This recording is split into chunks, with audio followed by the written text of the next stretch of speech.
especially ke lemidlalo sijwayele ukuyibona kweThekwini sibona ke Maritzburg kulokho ke basilethele ngaphansi kweZululand mhlambe ke athini nje amazwi akakhulazi ke wabhayisa abalaleli kakhulazi sonamuhla kuyona imidlalo ethindwa KZN Premier Cup.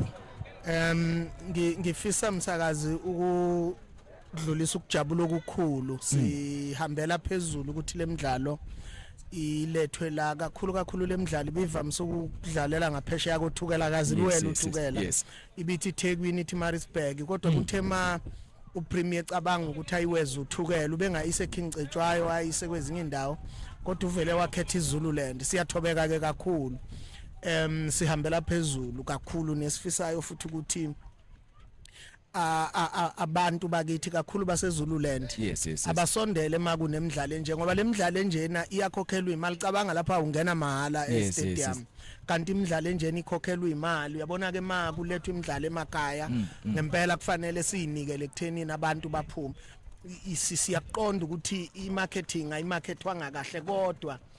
uzobona ukuthi abantu yize sebezwile uzobona ukuthi lizothi liyoshona ilanga kuzobe i-stadium lesi sesingaphezulu ngisho kahafu. Mhlambe ke nokunye ukuncoma especially ke izinto esizibonayo siyabona umphakathi uyiphetheke kahle siyabona ukuthi yonke ke into ekhona ama ambulance mokuthiwa khona olimalayo ekhona amaphoyisa khona ezokuphepha khulazi niqelelele njengomkhandlu lapha na ke iZululand district. Impela simi ngomumo ama ambulance izicishamlilo ngamaphoyisa